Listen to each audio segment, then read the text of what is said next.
Selamat siang Bapak Ibu Saudara-saudari yang dikasihi Tuhan, Shalom. Selamat datang kepada Bapak Ibu Saudara-saudari dalam kebaktian hari ini. Dan jika di antara Bapak Ibu Saudara-saudari ada yang baru pertama kali hadir dalam kebaktian di Jemaat GKI Wonosobo ini, kami mohon kesediaannya untuk berdiri serta memperkenalkan diri. Terima kasih. Tidak ada. Warta lisan Minggu 27 April 2025. Kebaktian hari ini GKI Wonosobo dilayani oleh Penatua Medarman Sebua. Bakal Jemaat Winongsari Kesenet dilayani oleh Penatua Suprapto. Bakal Jemaat Tanjung Antem Genting Sari oleh Pendeta Ubajana Tanaele Katompesi dalam rangka pelayanan sakramen pengakuan percaya atau sidi. Persembahan hari ini, kantong merah untuk gereja, kantong biru untuk dana sekolah Kristen. 2. Rapat Panitia Pesparawi GKI Klasis Magelang. Mengharap kehadiran Panitia Pesparawi GKI Klasis Magelang dalam rapat yang akan diadakan pada hari Minggu 27 April 2025 pukul 18 di Gedung Bina Kasih. Yang 3, berita kelahiran.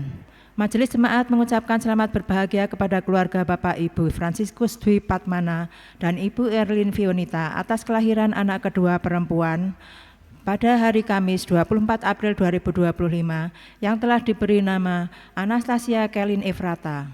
Kiranya anak yang dipercayakan Tuhan boleh hadir di tengah-tengah keluarga saudara, senantiasa dibimbing untuk mengenal dan mengikuti jalan Tuhan. Tuhan Yesus Kristus memberkati.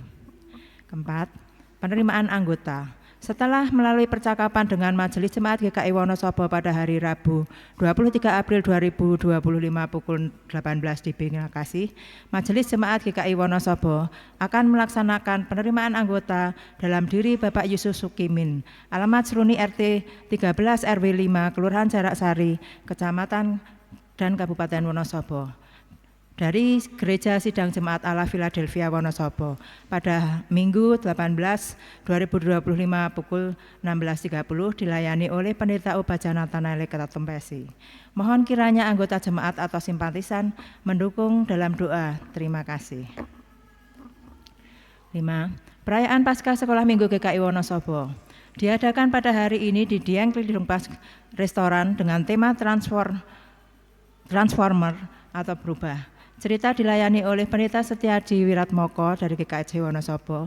Peserta berkumpul di Bina Kasih pukul 7.30 untuk berangkat bersama-sama pada pukul 8, dress code baju warna polos ceria. 6. Persidangan Majelis Jemaat diperluas atau PMJD.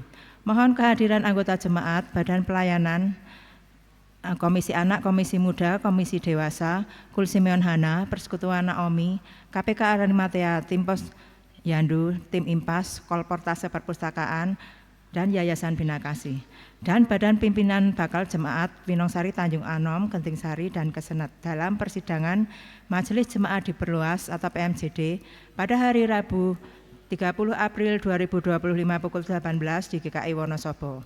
Materi, Laporan Kehidupan Jemaat atau LKJ tahun 2024.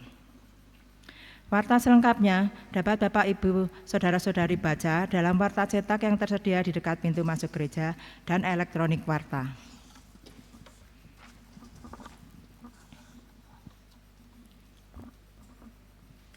Saudara sekalian, hari ini kita memasuki Minggu Paskah kedua. Dengan berdiri mari kita menaikkan syukur kita dan memulai ibadah kita dengan menyanyikan dengan memuliakan Tuhan melalui nyanyian dari KJ 1 bait 1 dan 2.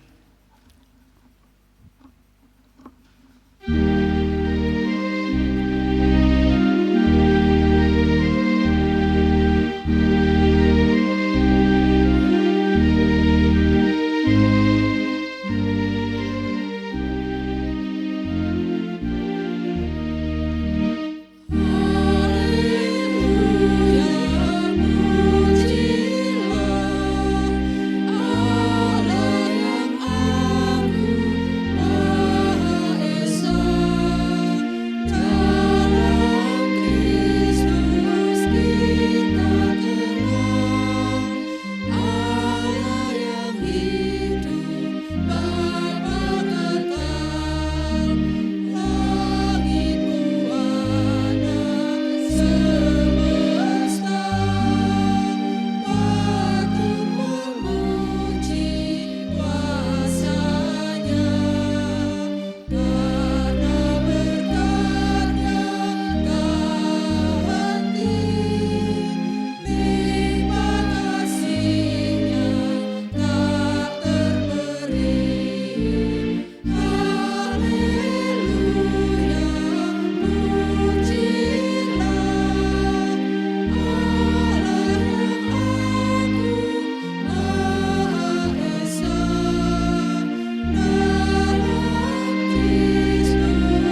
Kebaktian ini berlangsung dalam nama Bapa, Anak, dan Roh Kudus.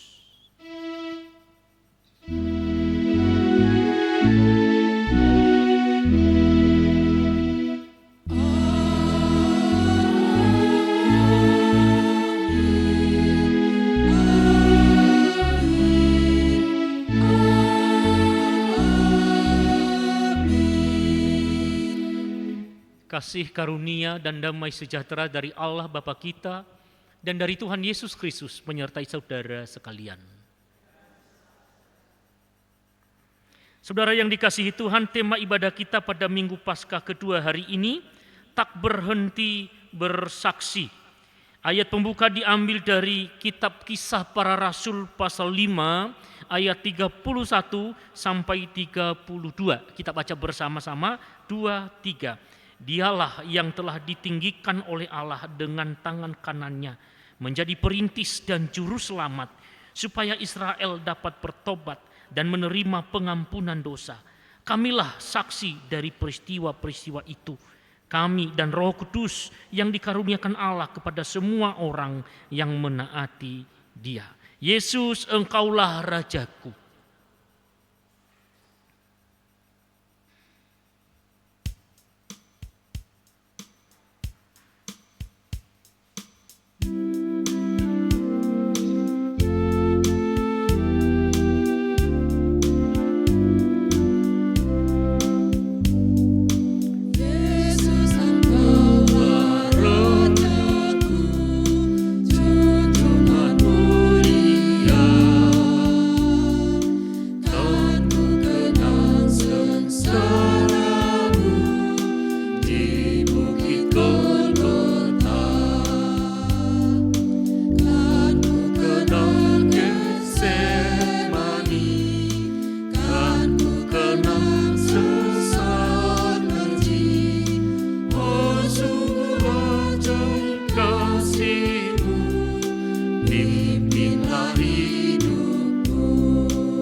Mari saudara kita berdoa.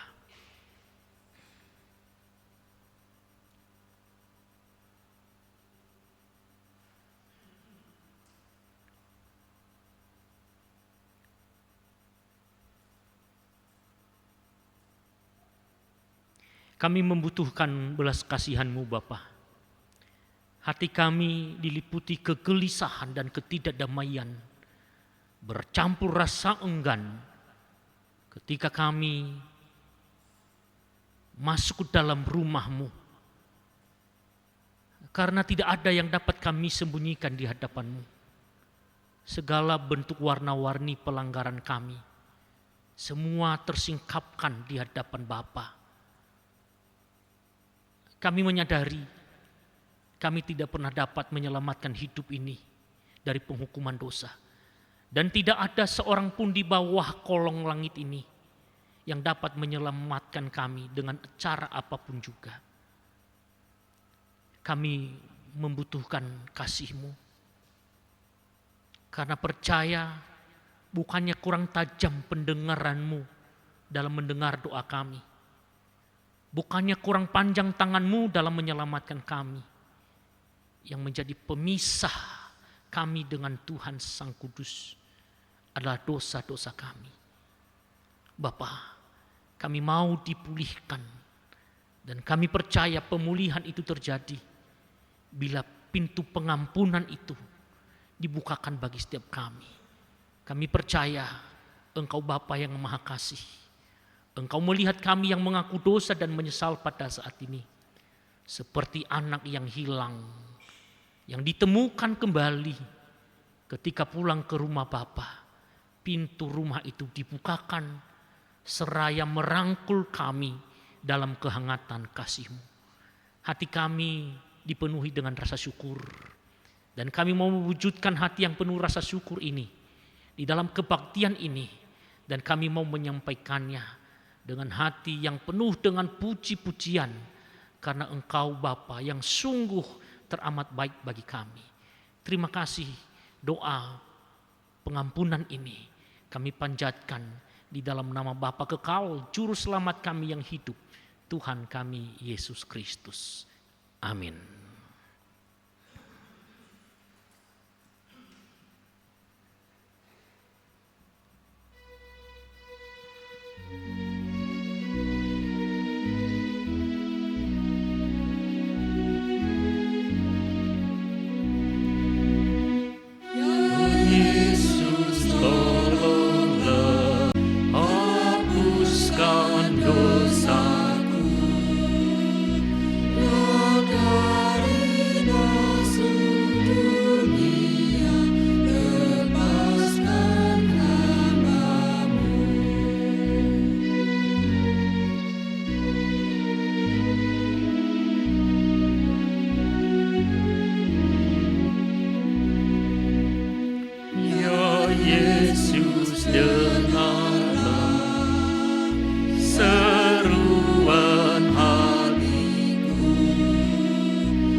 Berita anugerah yang kita terima pada saat ini diambil dari Mazmur pasal 33 ayat 18 sampai 19.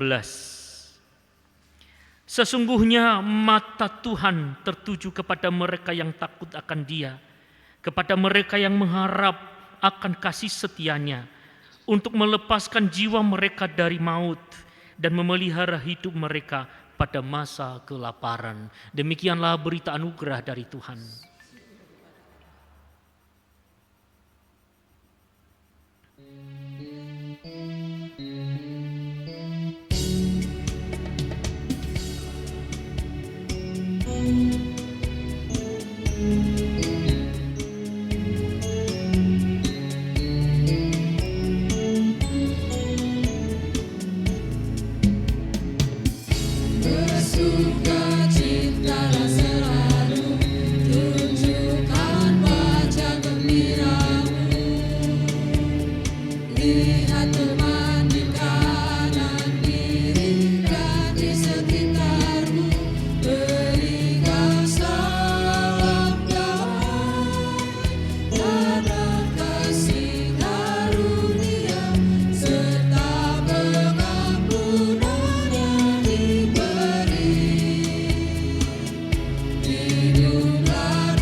Mari kita berdoa.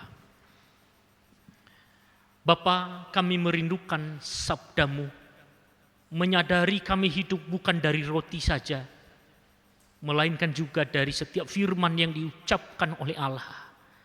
Engkau sendiri yang menggenapi kerinduan ini melalui hamba-hamba Tuhan yang membuka dan membaca kitab suci dan yang membawa kami di dalam perenungan. Roh Kudus menolong kami, memampukan kami untuk mengerti inti isi hati Tuhan melalui teks kitab suci yang kami baca pada saat ini. Berbicaralah, kami sudah siap mendengarkannya. Di dalam nama Tuhan Yesus Kristus kami berdoa. Amin. Bapak, Ibu, saudara-saudari yang dikasihi Tuhan, bacaan pertama diambil dari Kisah Para Rasul pasal 5 ayat 27 sampai dengan ayat 32. Kisah Para Rasul pasal 5 ayat 27 sampai dengan ayat 32 yang demikian. Mereka membawa rasul-rasul itu dan menghadapkan mereka kepada mahkamah agama. Lalu imam besar mulai menanyakan mereka, katanya, "Dengan keras kami melarang kamu mengajar dalam nama itu. Ternyata kamu telah memenuhi Yerusalem dengan ajaranmu dan kamu hendak menanggungkan darah orang itu kepada kami." Petrus dan rasul-rasul itu menjawab, "Kita harus lebih taat kepada Allah daripada kepada manusia. Allah nenek moyang kita telah membangkitkan Yesus yang kamu bunuh dengan menggantung Dia pada kayu salib. Dialah yang telah ditinggikan oleh Allah dengan tangan kanannya menjadi perintis dan juru selamat, supaya Israel dapat bertobat dan menerima pengampunan dosa. Kamilah saksi dari peristiwa-peristiwa itu.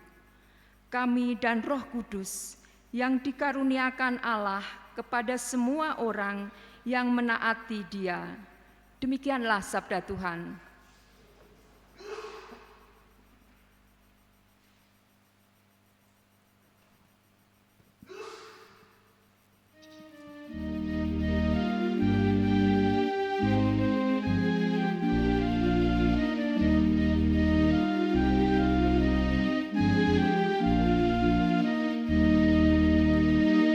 Bersyukurlah pada Tuhan, karena Ia baik.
Bacaan kedua diambil dari Wahyu pasal 1 ayat 4 sampai dengan ayat 8. Wahyu pasal 1 ayat 4 sampai dengan ayat 8 yang demikian. Dari Yohanes kepada ketujuh jemaat di daerah Asia, anugerah dan damai sejahtera menyertai kamu dari Dia yang ada dan yang sudah ada dan yang akan datang, dan dari ketujuh roh yang ada di hadapan tahtanya, dan dari Yesus Kristus, saksi yang setia, yang pertama bangkit dari antara orang mati, dan yang berkuasa atas raja-raja bumi ini. Bagi Dia yang mengasihi kita dan telah melepaskan kita dari dosa kita oleh darah-Nya, dan telah membuat kita menjadi suatu kerajaan, menjadi imam-imam bagi Allah, Bapanya. Bagi Dialah kemuliaan dan kuasa sampai selama-lamanya. Amin. Lihatlah, Ia datang dengan awan-awan, dan setiap mata akan melihat Dia, juga mereka yang telah menikam Dia. Semua suku di bumi akan meratapi Dia. Ya, amin. Akulah Alfa dan Omega, firman Tuhan Allah, yang ada dan yang sudah ada dan yang akan datang, yang Maha Kuasa. Demikianlah sabda Tuhan. Saudara-saudara, pembacaan Injil dari Yohanes pasal 20 ayat 19 sampai 31. Yohanes pasal 20 ayat 19 sampai 31. Ketika hari sudah malam pada hari pertama minggu itu, berkumpullah murid-murid Yesus di suatu tempat dengan pintu-pintu yang terkunci karena mereka takut kepada orang-orang Yahudi. Pada waktu itu datanglah Yesus dan berdiri di tengah-tengah mereka dan berkata, "Damai sejahtera bagi kamu." Dan sesudah berkata demikian, Ia menunjukkan tangannya dan lambungnya kepada mereka. Murid-murid itu bersukacita ketika mereka melihat Tuhan. Maka kata Yesus sekali lagi, "Damai sejahtera bagi kamu. Sama seperti Bapa mengutus aku, demikian juga sekarang aku mengutus kamu." Dan sesudah berkata demikian, Ia mengembusi mereka dan berkata, "Terimalah Roh Kudus. Jikalau kamu mengampuni dosa orang, dosanya diampuni. Dan jikalau kamu menyatakan dosa orang tetap ada, dosanya tetap ada." Tetapi Thomas, seorang dari ke-12 murid itu yang disebut Didimus, tidak ada bersama-sama mereka ketika Yesus datang ke situ. Maka kata murid-murid yang lain itu kepadanya, "Kami telah melihat Tuhan." Tetapi Thomas berkata kepada mereka, "Sebelum aku melihat bekas paku pada tangannya, dan sebelum aku mencucukkan jariku ke dalam bekas paku itu, dan mencucukkan tanganku ke dalam lambungnya, sekali-kali aku tidak akan percaya." 8 hari kemudian, murid-murid Yesus berada kembali dalam rumah itu, dan Thomas bersama-sama dengan mereka, sementara pintu-pintu terkunci. Yesus datang dan berdiri di tengah-tengah mereka dan berkata, "Damai sejahtera bagi kamu." Kemudian Ia berkata kepada Thomas, "Taruhlah jarimu di sini, dan lihatlah tanganku. Ulurkanlah tanganmu dan cucukkan ke dalam lambungku. Dan jangan engkau tidak percaya lagi, melainkan percayalah." Thomas menjawab dia, "Ya Tuhanku dan Allahku." Kata Yesus kepadanya, Karena engkau telah melihat aku, maka engkau percaya. Berbahagialah mereka yang tidak melihat, namun percaya. Memang masih banyak tanda lain yang dibuat Yesus di depan mata murid-muridnya yang tidak tercatat dalam kitab ini. Tetapi semua yang tercantum di sini telah dicatat. Supaya kamu percaya bahwa Yesuslah Mesias Anak Allah. Dan supaya kamu oleh imanmu memperoleh hidup dalam namanya. Demikianlah pembacaan firman Tuhan. Kita yang berbahagia adalah kita yang tidak hanya mendengarkan tapi juga menghidupinya. Haleluya.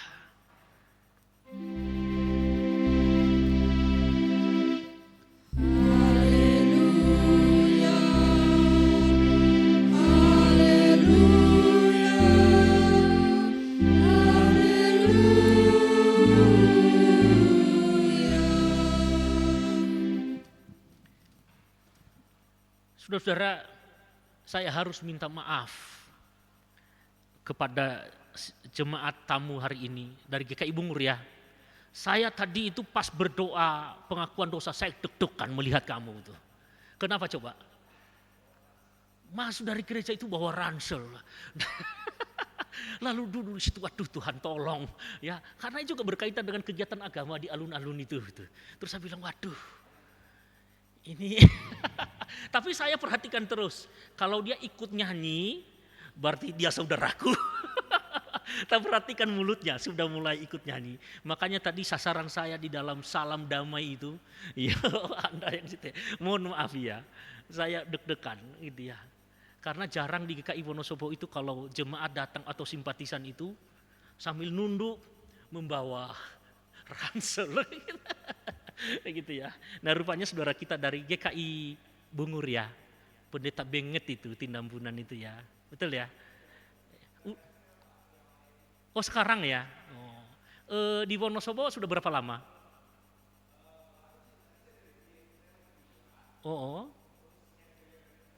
Oke. Ya. Nih tak usulkan besok-besok kalau mau ibadah, ranselnya dititipi dulu. Tidak apa-apa. Oke. Bapak Ibu, tema minggu kita pada hari ini tak berhenti bersaksi. Begitu ya. Secara kata dasarnya itu bersaksi itu adalah saksi. Dalam bahasa aslinya saksi itu artinya martus. Martus itu artinya martir. Apa artinya saudaraku? Seorang martir adalah seorang yang mempertahankan imannya kepada Kristus. Meskipun nyawa itu taruhannya. Gitu. Sama seperti di dalam bacaan pertama pada hari ini. Ketika Petrus dan kawan-kawannya itu diseret di pengadilan Mahkamah Agama. Mereka dilarang untuk memberitakan nama dia yang bangkit itu.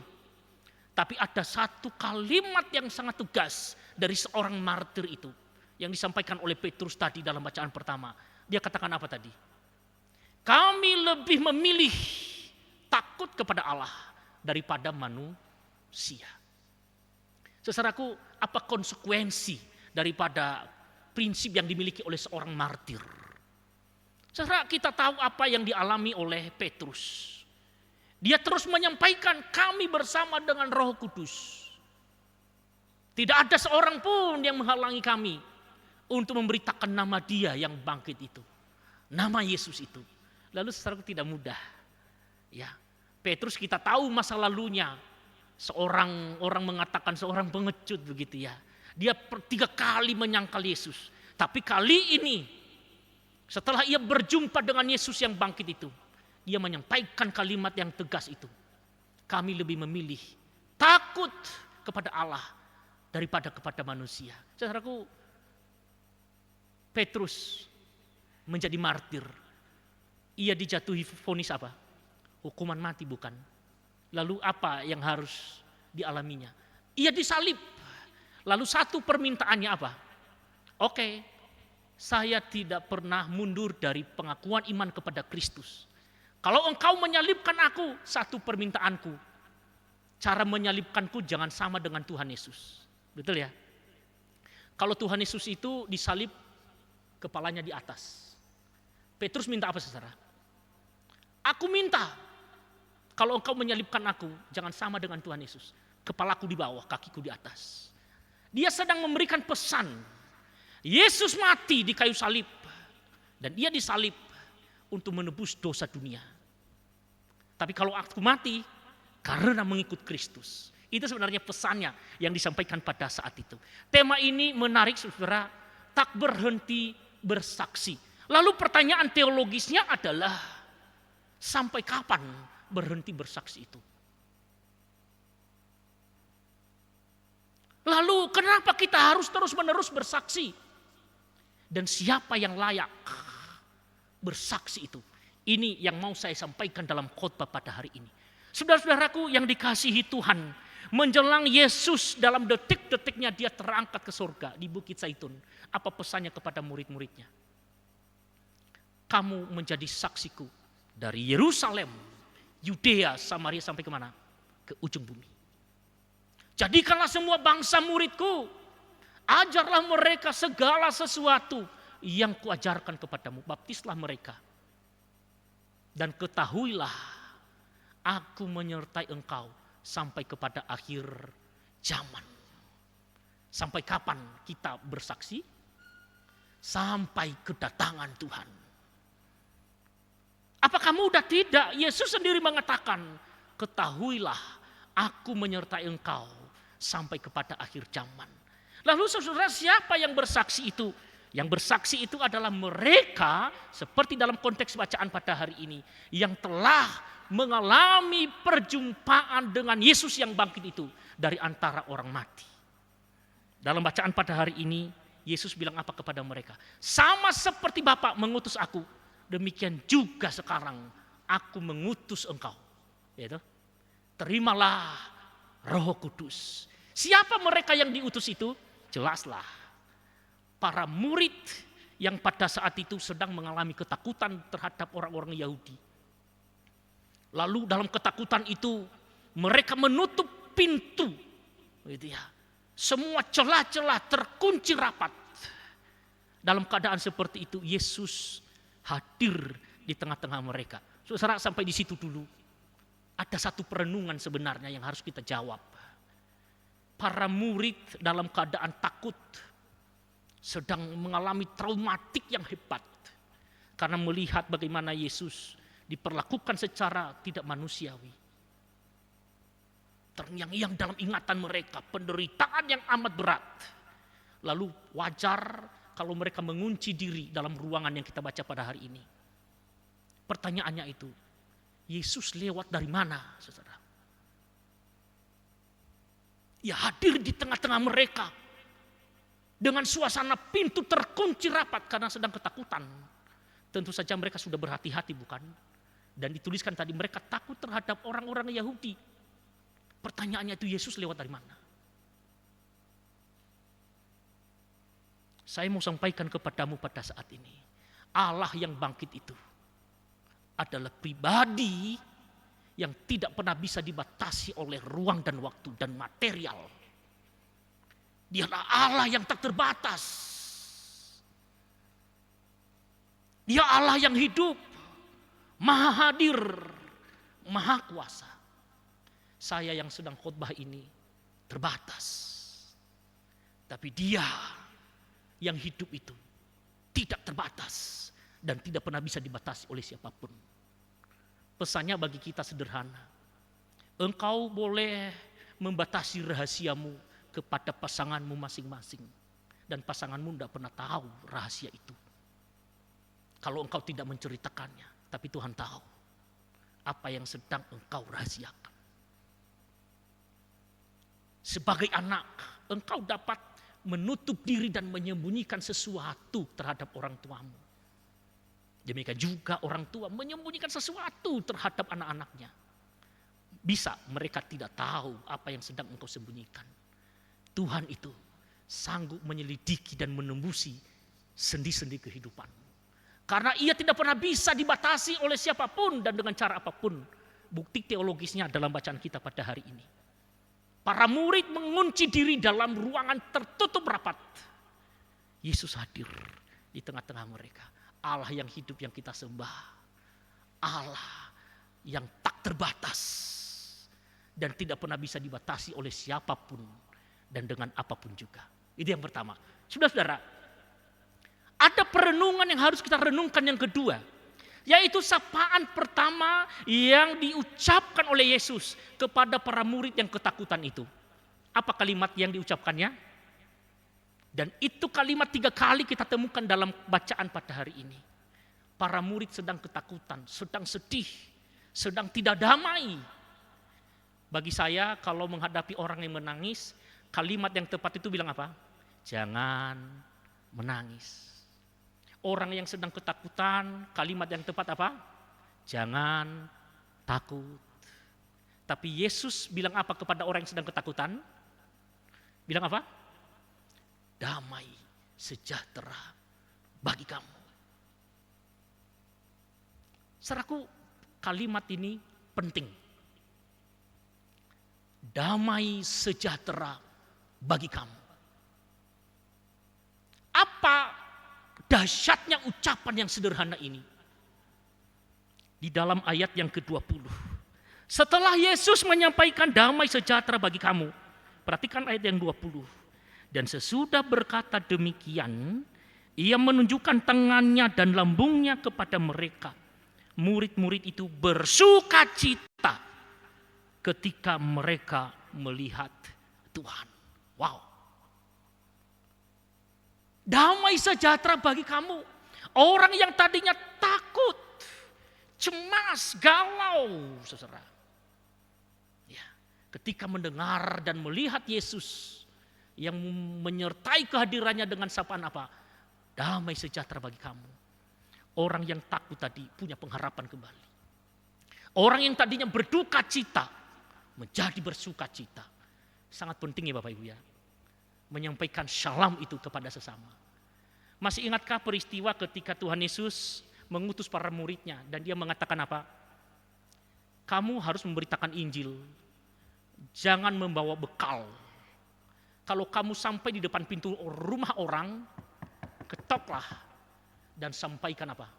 Salam. Bila tuan rumah menerima salam itu, maka salam itu turun atas mereka. Lalu kalau mereka tolak, bagaimana? Salam itu apa? Kembali kepadamu. Wow. Orang yang sudah mengalami perjumpaan dengan Tuhan, merasakan dahsyatnya damai sejahtera itu yang diucapkan oleh Tuhan. Apa arti ucapan ini?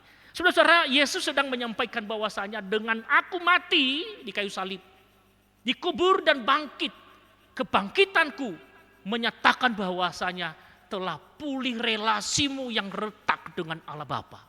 Nah, gitu ya. Jadi kita yang tadinya memiliki jurang yang sangat jauh dengan Tuhan, karena dosa ini, Yesus menanggung itu dan dia bangkit, lalu relasi yang jauh tadi dieratkan kembali, menjadi intim kembali. Makanya kita berdamai dengan Allah Bapa. Dan sekaligus di saat yang sama, kebangkitan Yesus membuat para murid berdamai dengan keadaan. Gitu ya. Berdamai dengan situasi yang tadinya terpukul hebat diri mereka. Mereka berdamai dengan itu. Makanya duka cita menjadi sukacita berkat Yesus yang bangkit itu. Saudaraku, ini hal yang penting juga yang dialami oleh orang-orang yang sudah berjumpa dengan Yesus yang bangkit itu. Setelah mereka mengalami perjumpaan dengan Tuhan dan menerima damai sejahtera itu, maka hati mereka penuh dengan damai. Ya, harusnya juga kita seperti itu pada saat ini ya. Kita sudah mengalami perjumpaan dengan Tuhan dan menerima damai itu. Dan harusnya juga damai itu terpancar di dalam diri kita, gitu ya. Saya pernah ditanya oleh seseorang, apa tandanya kalau seseorang memiliki damai sejahtera dari Tuhan yang sudah bangkit dari antara orang mati itu? Sederhanalah menurut saya. Dia yang mungkin baru kali ini datang ke gereja, tadinya dia was-was, cemas, waduh jangan-jangan nanti aku dikucilkan, dicuekin oleh sekelompok warga gereja yang rajin selama ini. Tetapi tidak seperti yang aku bayangkan ketika aku belum duduk di gedung gereja, para penerima tamu menyapaku dengan penuh kehangatan dan cinta kasih. Wah, gitu ya. Berbeda dengan mereka yang tidak ada damai sejahtera. Kalau tidak ada damai sejahtera dari kebangkitan Yesus itu, kalau melihat temannya,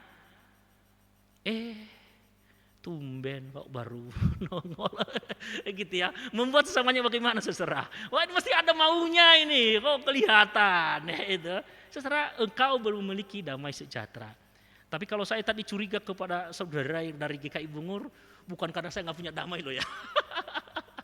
Ya, tapi karena memang situasinya seperti itu gitu ya. Saudara, damai sejahtera bagi kamu. Siapa yang menerima damai sejahtera ini? Hanya murid-murid yang suka berkumpul. Saudaraku, saya bisa memastikan dalam analisa saya dalam Injil pasca kebangkitan Yesus ini, menurut saya Yesus ini justru dia suka menampakkan diri kepada murid-murid yang suka berkumpul, Bapak Ibu. Jarang bahkan tidak pernah Yesus itu menampakkan diri setelah dia bangkit itu kepada perseorangan. Betul ya? Buktinya apa? Ketika Thomas itu keluar, ya jadi ini juga penggambaran kehidupan manusia termasuk kita ya. Seseorang itu kalau galau, ada tipe orang kalau dia punya masalah, dia suka berkumpul dengan temannya. Itu tadi diwakili oleh Petrus dan kawan-kawan. Tipe yang lainnya juga begitu Bapak Ibu. Ketika ia punya masalah, ia suka menyendiri. Ya Bapak Ibu yang hadir saat ini, kalau punya masalah suka berkumpul enggak?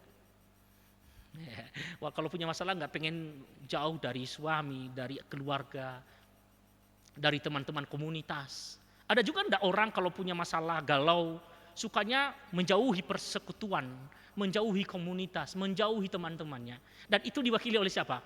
Thomas. Menarik bacaan hari ini. Yesus justru menampakkan diri kepada siapa? Kepada para murid yang suka berkumpul. Nah gitu ya. Lalu Thomas tidak menemukan Tuhan. Kenapa? Karena dia menyendiri. Lalu kapan Thomas itu kembali berjumpa dengan Tuhan yang sudah bangkit itu? Ya setelah dari luar dia kembali masuk ke dalam kawanan para murid. Itu ya. Jadi menarik saudara, kebenaran ini. Kalau engkau punya masalah, hatimu sedang galau, punya pergumulan, jangan menjauhkan diri dari pertemuan-pertemuan ibadah. Seseorang itu pernah bertanya, Pak Medar, kenapa kok Tuhan Yesus selalu memilih para murid yang suka berkumpul? Ini sebenarnya penggenapan kitab suci. Bukankah Yesus pernah bilang apa? Di mana 2-3 orang berkumpul di dalam namaku, di situ aku ada di tengah-tengah mereka. Dia menggenapi kitab suci itu. Lalu para murid yang berkumpul ini mengalami sukacita. Bapak Ibu Saudaraku yang dikasihi Tuhan, jangan pernah berhenti bersaksi. Para murid pertama yang mengalami perjumpaan dengan Yesus, tadi ini juga memberitakan, mereka bersaksi kepada Thomas dengan mengatakan apa tadi? Kami sudah melihat Tuhan. Lalu Thomas bilang apa? Aku tidak percaya. Aku butuh bukti. Saudara, apakah para murid ini menjadi marah dengan jawaban Thomas seperti itu? Tidak. Apakah mereka mengucilkan Thomas? Tidak. Bagi mereka sudah bersaksi. Percaya tidak percaya itu urusanmu. Para murid tetap bersaksi, kami telah melihat Tuhan. Saudaraku, banyak orang Kristen di zaman sekarang memiliki motivasi yang salah ketika bersaksi. Dan akhirnya apa yang terjadi? Mereka sudah mulai malas bersaksi. Tidak lagi mau memberitakan tentang kasih Tuhan itu. Kenapa? Wah, kecewa, capek. Kenapa? Karena orang itu tidak pernah menjadi Kristen. Saya mau sampaikan saat ini, halo saudaraku. Tujuan kita bersaksi bukan mengkristenkan orang. Ingat ya. Tujuan bersaksi apa?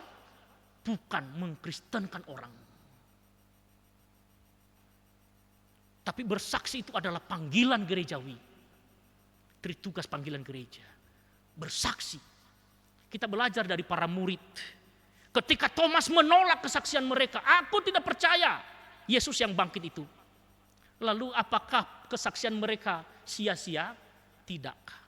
Tetapi Yesus sendirilah yang menampakkan diri kepada siapa? Thomas. Dengan menunjukkan bukti-bukti seperti yang diminta. Saudaraku, ketika engkau bersaksi, yang memenangkan jiwa itu adalah Roh Kudus. Manusia itu tidak pernah bisa memenangkan jiwa bagi Tuhan. Tugas kita itu menyampaikan. Dan yang berkuasa untuk memilih siapa yang diselamatkan itu adalah Tuhan. Karena itu jangan berhenti bersaksi. Kesaksianmu tidak pernah sia-sia. Ya. Dan Yesus yang bangkit tadi mengatakan apa? Aku mengutusmu. Terimalah Roh Kudus. Jangan berhenti bersaksi tentang Kristus yang sudah bangkit itu dari antara orang mati. Inilah pesan Paskah kedua pada hari ini. Mengingatkan kita kembali dengan tugas kita. Jangan berhenti bersaksi. Siapa yang bersaksi itu? Saudara dan saya yang sudah percaya kepada Kristus. Yang sudah mengalami perjumpaan dengan Kristus itu secara pribadi. Dan menariknya dalam bacaan pada hari ini, Yesus mengingatkan para murid, perjumpaan yang engkau alami ini tidak hanya berhenti pada dalam dirimu, tapi kini engkau juga harus menuntun seluruh bangsa untuk mengalami perjumpaan dengan Allah. Caranya bagaimana? Engkau harus bersaksi. Jangan berhenti untuk itu. Sampaikan itu. Cara bersaksi bagaimana Pak Medar? Ya sama seperti yang dilakukan oleh Tuhan Yesus. Kesaksian yang menghadirkan damai sejahtera. Kesaksian yang memuliakan Tuhan. Bukan menyandungi orang lain. Ingat kesaksian kita tujuannya untuk menuntun seseorang mengalami perjumpaan dengan Tuhan. Bukan untuk mengkristenkan mereka. Dan percayalah, Tuhan memakai kita jembatan yang sederhana ini menjadi alat baginya untuk menjangkau mereka yang sedang berjalan di dunia yang penat ini. Lalu siapa yang menolong mereka? Saudara dan saya melalui apa? Kesaksian itu. Sungguh tidak ada yang mustahil bagi Tuhan. Bila kita membuka diri, Roh Kudus yang dikatakan apa tadi? Yang dihembusi bagi setiap yang percaya. Itu yang menolong kita bersaksi. Dan akhirnya kita tetap berkata sama seperti Petrus di hadapan sidang mahkamah agama itu. Kami lebih memilih takut kepada Allah daripada kepada manusia. Saudara-saudara, sampai kapan kita berhenti bersaksi? Sampai Yesus datang kedua kali. Selamat bersaksi. Tuhan Yesus memberkati.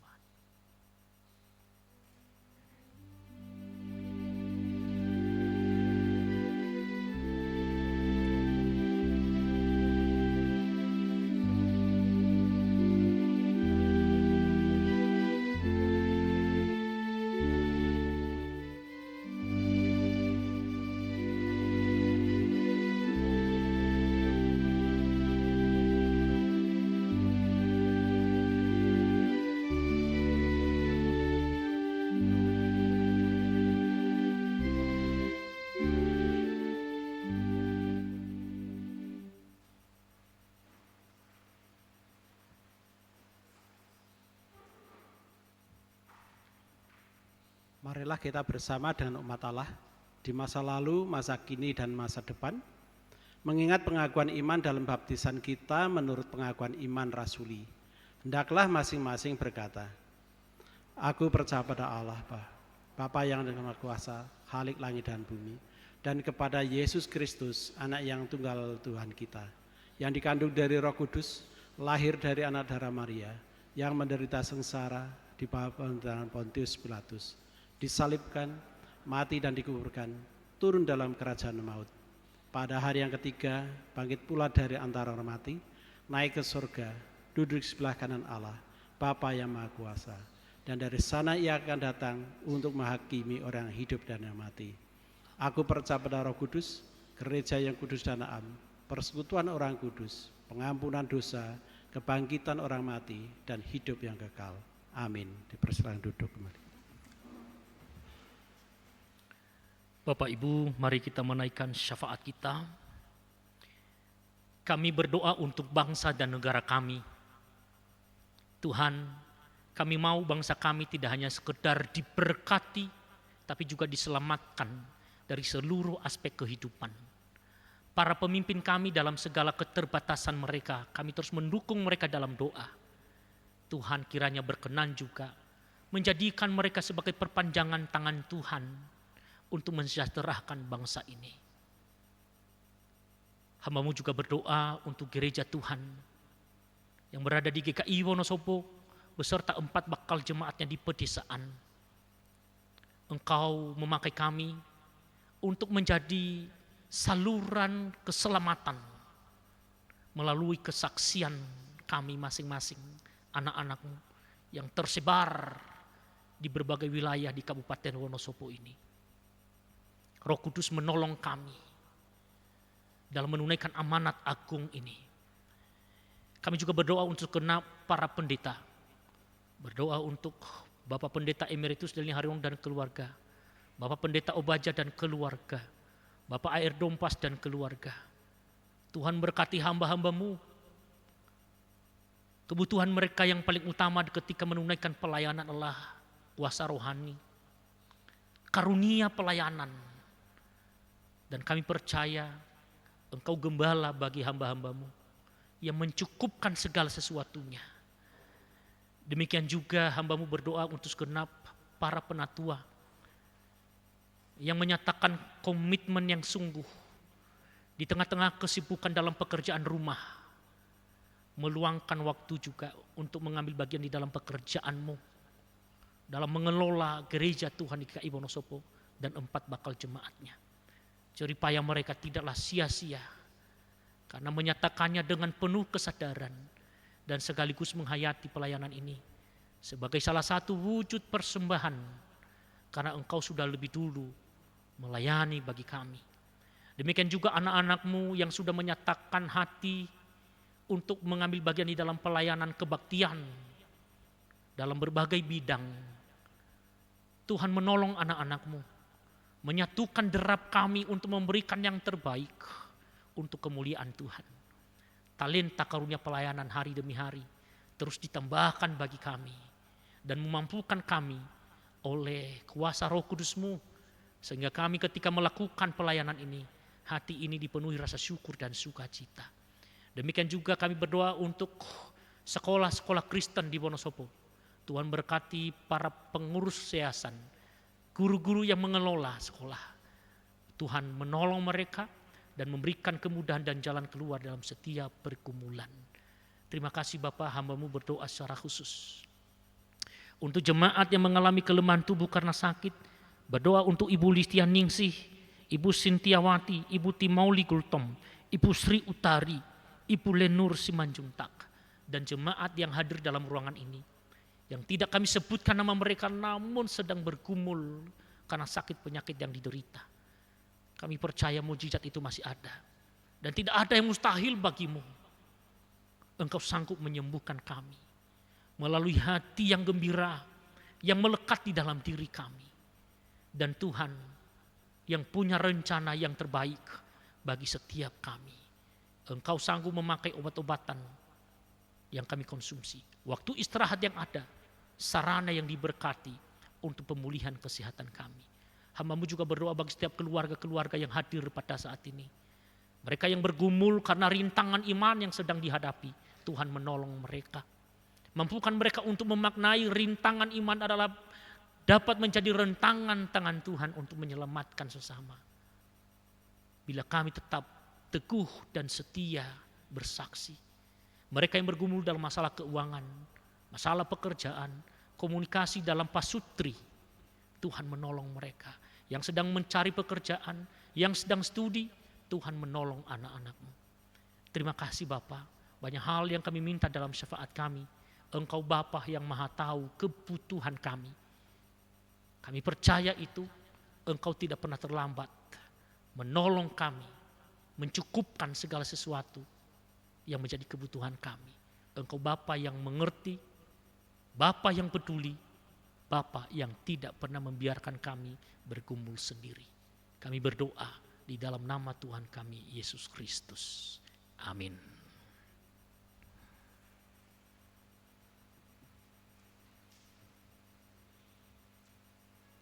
Ibu, Bapak, Saudara yang terkasih, saat ini kita mengungkapkan rasa syukur kepada Tuhan melalui persembahan yang dikumpulkan melalui kantong kolekte yang diedarkan. Selain itu, Ibu, Bapak, Saudara juga dapat memberi persembahan dengan cara transfer atau scan QR Code ke nomor rekening yang tersedia. Nas pengantar persembahan diambil dari Amsal 3 ayat 9 dan 10. Muliakanlah Tuhan dengan hartamu dan dengan buah sulung dari hasil tanahmu. Maka lumbung-lumbungmu akan terisi penuh sampai melimpah-limpah dan bejana pemerasanmu akan meluap dengan air buah anggurnya. Kita akan menyambutnya dengan menyanyikan dari NKB 134 bait 1, 2, dan 3. Bait yang ketiga dinyanyikan setelah kantong persembahan diedarkan.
Kami bersyukur Tuhan untuk saat ini telah kami mendengar firman-Mu.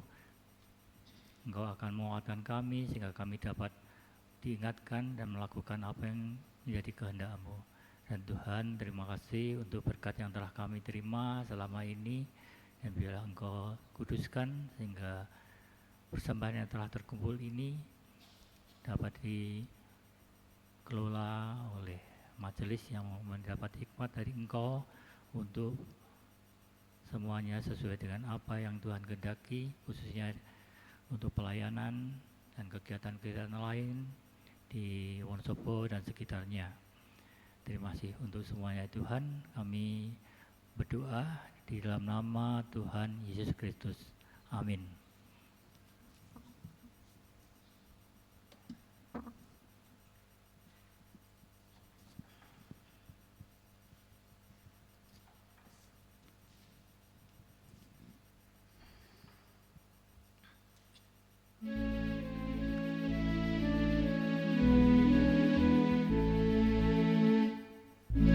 Jalan hidup yang lebar sempit, orang sedih mengerang.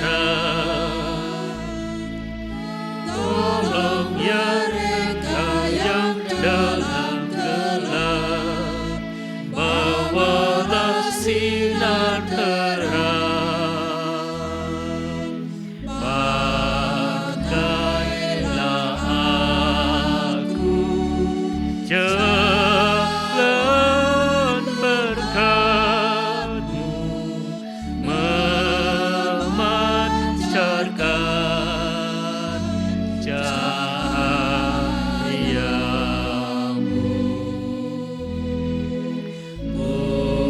Buatlah aku saluran berkat bagi siapa yang risau penat.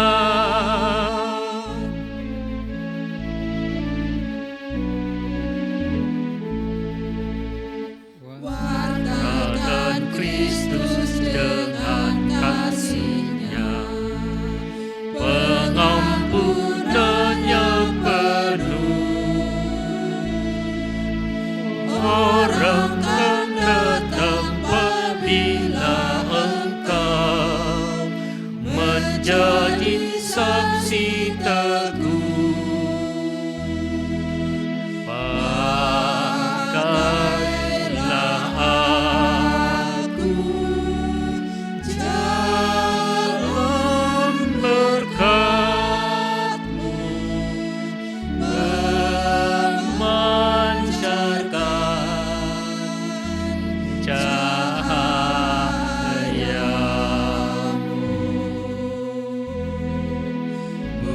Buatlah aku saluran berkat